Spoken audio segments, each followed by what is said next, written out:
नमस्कार, मैं हूं दीपाली राणा। आप देख रहे हैं कमोडिटी कॉल और बात करेंगे सोने चांदी की, जहां पर चमक लौटते हुए दिखाई दे रही है। इंटरनेशनल मार्केट्स में घरेलू बाजार सोने में वापस बाइंग इंटरेस्ट इमर्ज होते हुए दिखाई दिए हैं। $4100 के आसपास अंतर्राष्ट्रीय बाजारों में कर रहा है कारोबार।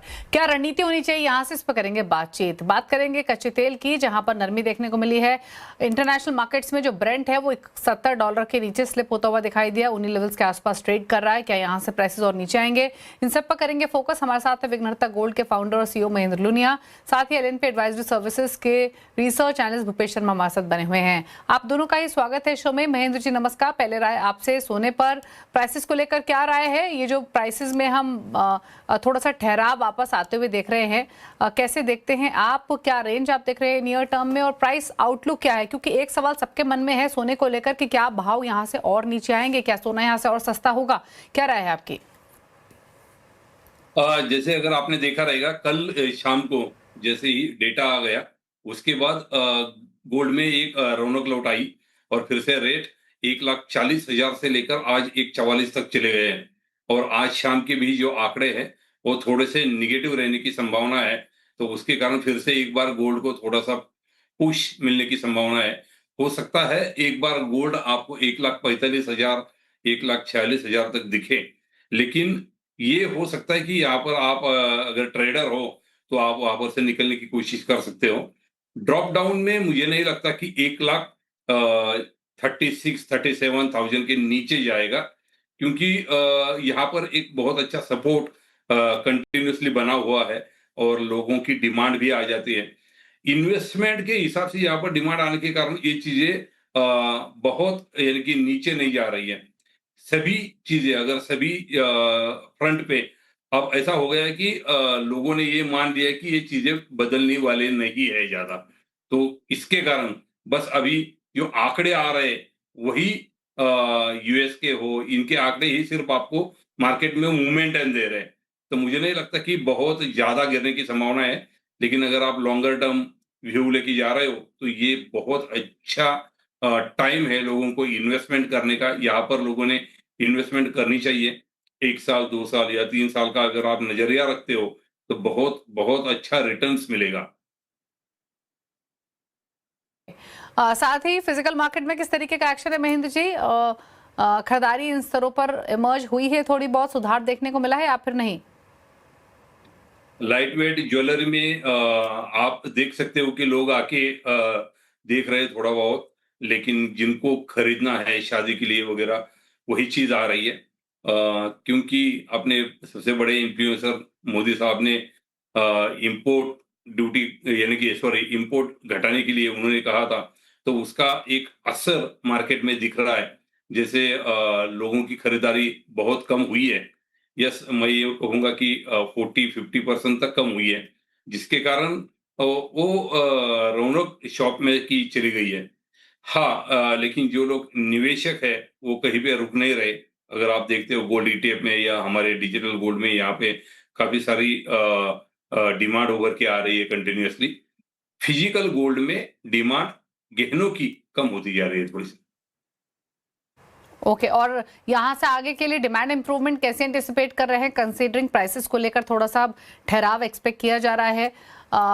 यहाँ पे कुछ रिकवरी उम्मीद कर रहे हैं, क्योंकि हमने रिसाइकल गोल्ड का पार्टिसिपेशन रीसेंट पास्ट में ज़्यादा इमर्ज होते हुए देखा। तब शादियों के सीजन की भी डिमांड रहेगी, तो उस पर्सपेक्टिव से ग्रोथ को लेकर या फिर डिमांड ग्रोथ को लेकर क्या व्यू है आपका?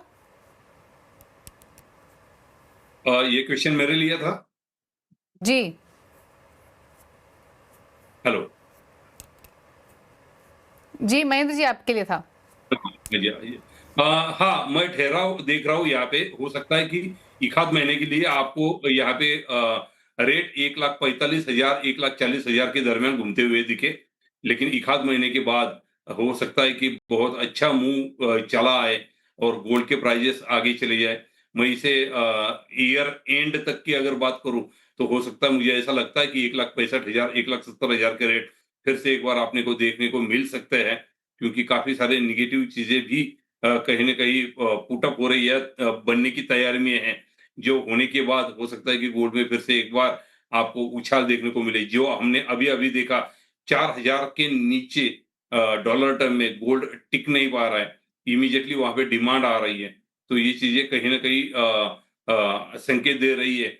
दूसरी तरफ क्रूड ऑयल को अगर आप देखो तो वो $120 से घटते हुए $70 तक आ गया है, जो अपने फिर से रेट पे आ जाने के कारण वहां पर से भी पैसा बाहर निकल के आके निकला हुआ है और वो गोल्ड में आने की संभावना ज्यादा है। ओके। इनफैक्ट महेंद्र जी, एक फाइनल सवाल आपसे, वो डिमांड को लेकर है। रिसाइकल्ड गोल्ड का पार्टिसिपेशन क्या यहाँ से कम होते हुए दिख सकता है? फ्रेश बाइंग ज्यादा आप देख रहे हैं, कंसीडरिंग प्राइसेस में ठहराव की एंटिसिपेशन है। डिमांड ग्रोथ कैसी देख रहे हैं यहाँ से फिजिकल मार्केट में? फिजिकल मार्केट में रिसाइकलिंग काफी अच्छा हो रहा है। लोग अपने गहने थोड़े बहुत बना के ले रहे हैं या रिफॉर्म करके ले रहे हैं।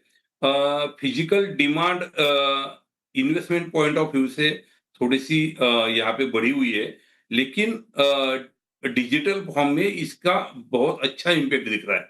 यानी कि ईटीएफ भी देख लीजिए आप, या हमारे पास भी देख लीजिए, यहाँ पे बहुत अच्छा बुकिंग्स बढ़ रहे हैं या लोग इन्वेस्टमेंट कर रहे हैं। मुझे लगता है कि गोल्ड के प्राइसेस यहाँ पर कुछ दिनों तक रहने के कारण ये चीजें और भी डिमांड निकल के आएगी और गोल्ड में का निवेश और भी बढ़ेगा।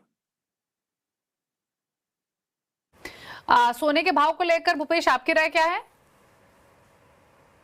जी नमस्कार। अगर बात करें सोने के भाव की तो ऑलरेडी मार्केट अच्छा खासा करेक्ट हो चुका है। यहाँ पर अगर विदेशी फंडामेंटल बाजारों की बात करें तो फंडामेंटल गोल्ड के अगेंस्ट में है, हेडविंड है, मल्टीपल हेडविंड्स है, चाहे बॉन्ड यील्ड हो, चाहे ब्याज की दरें हो, इसके साथ ही महंगाई हो, या इवन केविन वॉर्स की खुद की जो थॉट प्रोसेस है वो हो, ये सभी गोल्ड के अगेंस्ट में है। परंतु यहाँ पर प्राइसेस अगर देखा जाए तो मेजर टेक्निकल लेवल्स अगर देखें तो प्राइस 200 दिन की मूविंग एवरेज के नीचे ट्रेड कर रही है। बाजार काफी ओवरसोल्ड था, इस वजह से मार्केट में एक अच्छी रिकवरी देखने को मिली। मुझे लगता है कि आगे भी रिकवरी यहाँ संभावित हो सकती है, जो ऊपर में एक 48 और एक 50 तक संभावित रहेगी। इंट्राडे की बात करें तो इंट्राडे में मुझे गोल्ड में खरीदारी की सलाह लगती है। 143,900 का स्टॉप लॉस लगाकर यहाँ पर खरीदारी करनी चाहिए, जिसमें लक्ष्य 145,100 और 145,700 के संभावित हो सकते हैं। ओके, तो ये रही रहा है आपके लिए गोल्ड पर। क्विकली अगर सिल्वर पर भी ले लेते हैं, उसके बाद ब्रेक भी लेंगे। बताइए क्विकली सिल्वर पर और स्ट्रैटेजी अपनी। भूपेश, क्या रिकमेंडेशन है आपकी तरफ से क्लाइंट्स को, कंसीडरिंग यहाँ पर प्राइसेस हमने वापस सॉफ्ट होते हुए देखे थे, इंटरनेशनल मार्केट्स में थोड़ा रिबाउंड होकर वापस अगेन 60 के आसपास आ चुका है, 60 के नीचे जाने के बाद क्या व्यू है सिल्वर पर और क्या नियर टर्म रेंज देख रहे हैं भूपेश? जी सिल्वर में मुझे एक जुलाई महीने के लिए, पूरे महीने के लिए मुझे लगता है कि 228 के ऊपर जब तक बाजार है तब तक यहाँ पर कोई विशेष नेगेटिविटी समझ नहीं आती। कोई नई मंदी जो आएगी तो वो 228 के नीचे ही शुरू होगी, और इसमें जो मुझे रेंज समझ आती है 228 से लेकर 251 तक समझ आती है, और नीचे में 210। तो ओवरऑल जो रेंज है 210 से लेकर 252 तक समझ आती है। इंट्राडे की बात करें तो 231,500 या 231 का जो भाव अभी चल रहा है, यहाँ पर खरीदारी की सलाह रहेगी नेक्स्ट कॉन्ट्रैक्ट में, और जिसका स्टॉप लॉस 229,500 के नीचे का रहेगा। लक्ष्य 234 और 235,500 के संभावित हो सकते हैं यहाँ पर। ओके, चलिए शुक्रिया महेंद्र जी आने के लिए शो में, अपने views, prices, demand her point of view से शेयर करने के लिए। Thank you. इसी के साथ एक ब्रेक के उस पर फोकस करने कुछ और ट्रेडिंग स्ट्रैटेजीज पर। भूपेश हमारे साथ बने हुए हैं, जल्द वापस आते हैं।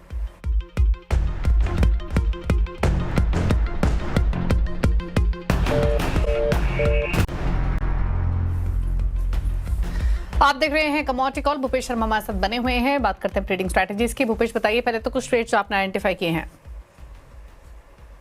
जी ट्रेड की बात करें तो क्रूड ऑयल का बाजार मुझे अभी काफी नेगेटिव समझ आता है। यहाँ पर ट्रेंड और मोमेंटम दोनों नेगेटिव है। इसके 6473 का दाम चल रहा है। यहाँ पर 6530 के ऊपर का स्टॉप लॉस लगाएं। यहाँ नीचे में 6410 और 6360 के लक्ष्य यहाँ संभावित हो सकते हैं। दूसरी कॉमोडिटी रहेगी ग्वार सीड, अगस्त वायदा का ग्वार सीड 6000 का दाम है। यहाँ बिकवाली की सलाह रहेगी। 6050 का स्टॉप लॉस रहेगा। नीचे में 5940 और 5880 के लक्ष्य यहाँ भी संभावित हो सकते हैं। ओके, अच्छा नेचुरल गैस पर आपकी राय क्या है, और क्योंकि यहाँ पर जो वाइब्रेंसी हमने देखी थी वॉर के दौरान वो अब थोड़ी थमती हुई दिखाई दे रही है। ऑल्दो प्राइसेस अभी भी 300 के ऊपर हैं। डिप्स पे लेना है या फिर अवॉइड करें? नीचे जा सकता है क्या और भाव यहाँ से?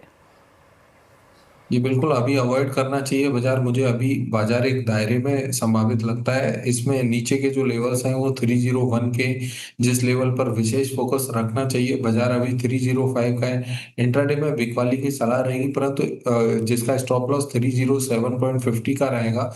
नीचे में लक्ष्य की बात करें तो 301 का रहेगा। तो यहाँ पर टारगेट एक ही रहेगा, परंतु 301 के नीचे जाने पर बाजार सस्टेन करता है तो यहाँ पर 293 और 285 तक के लक्ष्य भी संभावित हो सकते हैं। बेस मेटल्स पर क्या राय रहेगी? यहाँ पर कोई ट्रेड बनता है या फिर अवॉइड करें? प्रेशर तो सस्टेन हो रहा है पूरे बेस मेटल पैक में। जी, पूरे बेस मेटल में अगर देखा जाए तो कॉपर का बाजार मुझे आउट परफॉर्म करता हुआ दिखाई दे रहा है। जैसे कि पिछले महीने में या पिछले 15 दिनों में जो मंदी देखने को मिली है विशेषकर बेस मेटल में, वहां पर कॉपर के बाजार में कम गिरावट देखने को मिली है तुलनात्मक जिंक और एल्युमिनियम के। तो यहाँ पर मुझे अभी भी कॉपर के बाजार में एक बेस फॉर्मेशन लगभग 1230 से 1240 के मध्य बनता हुआ दिखता है। और यहाँ से अपसाइड में मुझे बाजार 1310 1330 तक जाता हुआ संभावित लगता है। इसलिए यहाँ पर एक पॉसिबिलिटी रहेगी कि बाजार कहीं भी 1240 45 के आसपास मिलता है तो खरीदारी करनी चाहिए। इसमें 1230 के नीचे का स्टॉप लॉस लगाएं। 1310 और 1330 का लक्ष्य यहाँ पर संभावित रहेगा। इंट्राडे में जरूर मूवमेंट इसका पॉजिटिव बना हुआ है। आज भी यहाँ पर 1268 का दाम है। अभी 1265 का स्टॉप लॉस लगा कर ले सकते हैं, जिसमें 1275 और 1279 का लक्ष्य रहेगा। और एग्री कमोडिटी बास्केट में स्पाइसेस के पैक पर क्या राय रहेगी? क्योंकि धनिया जो कंसिस्टेंटली आउट परफॉर्म कर रहा था वहां थोड़ी प्रॉफिट टेकिंग ऑब्जर्व हुई है, लेकिन टर्मरिक में अच्छी बाइंग इंटरेस्ट हम पिछले कुछ सेशंस में देख रहे हैं। दोनों पर क्या व्यू है, कोरिएंडर और टर्मरिक प्रिसाइसली? ये एग्री कमोडिटी मार्केट में जाने से पहले कहना चाहूंगा कि यहाँ पर अभी सेंटीमेंट सभी बाजारों में पॉजिटिव बना हुआ है और उसके पीछे जो मेजर कारण है वो है अल्नीनो। अल्नीनो का जब तक ये खतरा मंडरा रहा है पूरे भारत में, तब तक सामान्यतः जो खाद्यान्न है वो मंदे देखने को नहीं मिलते। और विशेषकर जो मौसम विभाग के लोग हैं या जो हम अखबारों में और मीडिया में जो पढ़ते सुनते हैं, उसमें बताया जा रहा है कि ये सुपर अल्नीनो है।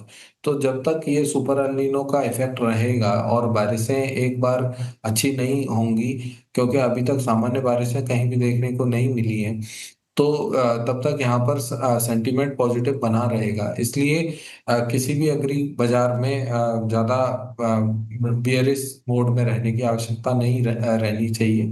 वहीं अगर टीएमसी और कोरिएंडर की बात करें तो कोरिएंडर का बाजार ऑलरेडी एक बुल फेज में है।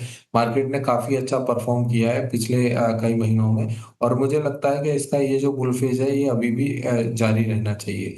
बाजार नीचे में मुझे अभी कोरिएंडर का 15,300 जो चल रहा है, ये 15,000 के नीचे जाता हुआ इतने आसानी से नहीं दिखता। अपसाइड में एक बार फिर से 15,800 16,200 तक संभावित लगता है।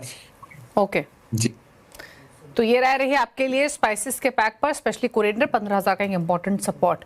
थैंक यू भूपेश आने के लिए शो में, ट्रेडिंग स्ट्रैटेजी शेयर करने के लिए। वक्त हो गया एक ब्रेक का। ब्रेक उस पर आप देख सकते हैं आवाज समाचार। नमस्कार।